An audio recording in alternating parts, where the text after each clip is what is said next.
Hi everyone. In this video, you will learn how to reopen closed tabs in Microsoft Edge.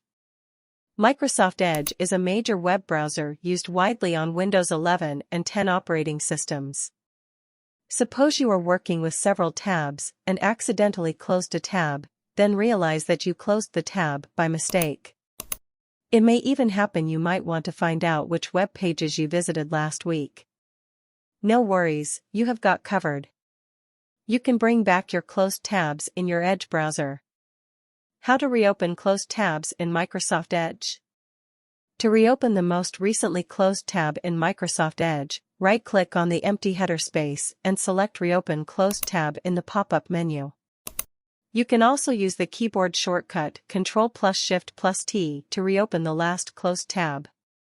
Repeatedly selecting Reopen Closed Tab or pressing Ctrl+Shift+T will open previously closed tabs in the same order they were closed. If you want to reopen web pages in the Edge browser you opened last week or before, click the three horizontal dots, Settings, and More, on the toolbar in the upper right corner. Select History in the drop-down menu to find a chronological list of your browsing history. Alternatively, you can use the Ctrl+H keyboard shortcut to open the History menu. Goodbye. See you in the next video.